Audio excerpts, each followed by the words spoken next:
and it is a book called Sun, Moon, Star by the artist Ivan Chermayeff and myself. And I said, let's try something novel. Let's have Ivan make the pictures first, and then I will make up a story to go with them. Well, this is preposterous. All right, that's the cover of our book. There's a picture of the human eye. All right, and now I will read you the story that goes with it. When the creator of the universe came to earth, when it resolved to be born as a male human infant in a stable attached to a busy inn, it had never had need for eyes before. It had known all things and been all things. The creator had only to exist. That was enough. But now, as a human infant, it was also going to see, and to do so imperfectly, through two human eyes, each one a rubbery little camera. That's the rubbery little camera. It was night when the Creator was born. It cried like anyone else. When it opened its eyes wide for the first time, they were filled with tears and bleary. It could not see anything in detail. It could not tell what was near and what was far. Thus did it confuse the flame of a lamp held near it, a burning rag and a cup of oil, with a supernova, with the exploding Christmas star.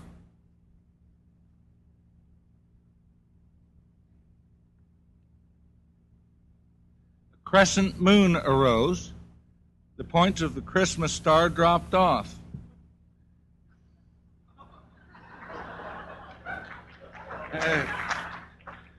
There were cries of dismay. There were thumps.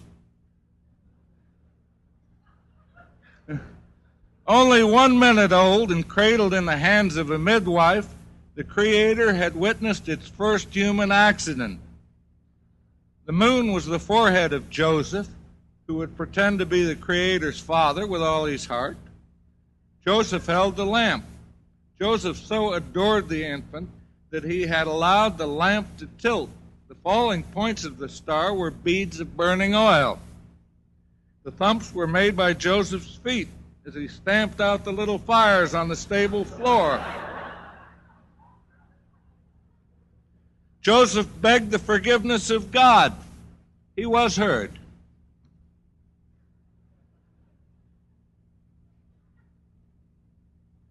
The Creator closed its eyes tight for the first time, expecting to return to all-knowing darkness. It learned that perfect darkness could not be its again for so long as it chose to live. Human eyes, it learned, imagined that they saw things even when they were closed. They showed the Creator all these imaginary suns. The Creator opened its eyes wide again. This would be the second time. The sky was now a dazzling chaos. It was nothing but exploding Christmas stars. A Roman matron, a tourist, a guest at the inn, had come into the stable for the amusement of seeing a baby, any baby, born. She wished to show the baby something wonderful at once, and so had removed a crystal necklace from her throat, and now dangled those prismatic chips of quartz, backlit, before the Creator's eyes. The necklace was not to be a present. Only the memory of its glitter was the Creator's to keep. The Roman matron was called back into the inn by her husband. All the Christmas stars fled as the necklace was hastily withdrawn, and a seeming sun began to rise.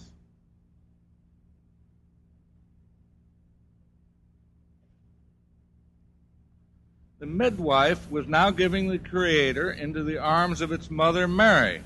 Mary, in her radiance, after all the pain was gone, was the seeming rising sun. Mary was little more than a child herself.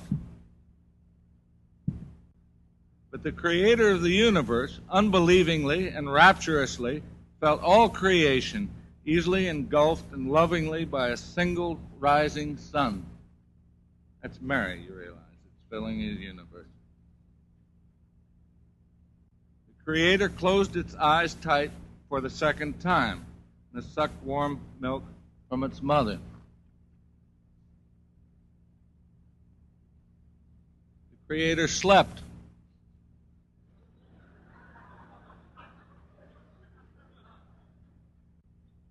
It dreamed its first dream.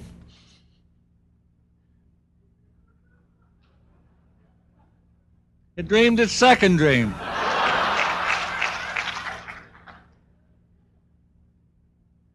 It dreamed its third dream. Its fourth dream was simply green. It had never seen green before. It was still night when it awoke. It saw this seeming moon, which was the midwife keeping watch. The pale sheen on her face was lamplight. Now the lamp was moved by Joseph, who wished to look at the sleeping Mary, causing the seeming moon to wane. Now the sounds of oceanic alarm and grief filled the infant's ears. It was the bleating of sheep brought down from the hills by shepherds, who were following what the Creator could not see from its manger, which was the real Christmas star. Mary was awakened. She came now and looked down on the Creator with the midwife, a seeming sun in partial eclipse to the Creator, who could not move a hand or foot, bound as it was, a tiny package in swaddling clothes. Yes, and Mary picked up her baby. It might be necessary to flee, as weak as she was. The king had declared that all newborn male babies were to be executed. She held the tiny package, which was the Creator of the universe, to her breast and shoulder, so that its eyes looked toward the door.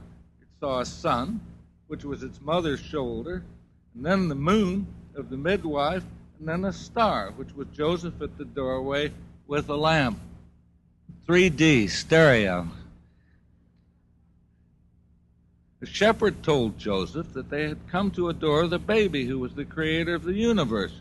The shepherds did not wish to crowd into the stable. They meant to kneel in the courtyard if only the child could be brought for a moment to the door. The child was brought to the door by Joseph. The real Christmas star had then set. The real moon had set. It was near dawn. The Creator's eyes could not focus on the myriad pinpricks which were all the other heavenly bodies, nor the sheep. The Creator could see only the torches out there. But then, when Joseph carried the swaddled baby back to the manger, one torchbearer came after him, followed by two other men. These were 3 wise men sent by King Herod from Jerusalem to find this child. Herod said he wished to worship it. He really wished to kill it, for it was supposed to be a new king of the Jews.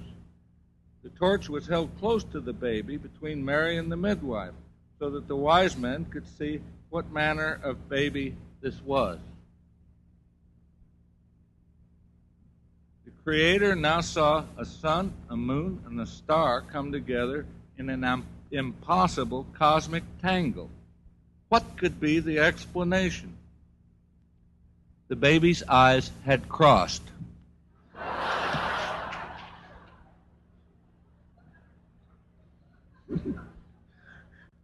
So it closed its eyes and it saw orange because of the torch nearby. It heard the wise men prove that they were truly wise. They told Mary and Joseph that this was the Creator of the universe they saw, and that they would not tell the king or anyone of its birth. They made presents of such small treasures as they happened to have with them. They left. When the Creator opened its eyes again, they were still crossed. Joseph's lamp and the midwife looked like this to it. But its eyes uncrossed in sleep. And during a dream of its mother, it closed in its sleep, and during a dream of its mother, they would never cross again. A rooster crowed, but the Creator of the universe slept on and on. Joseph picked it up, and still it slept on and on. Joseph carried it out of doors. It dreamed purple. Heat baked its face. It opened its eyes. It saw what it thought was a sun. For the first time in its short human life, it was right. It really was. It really was a sun it saw, a small one.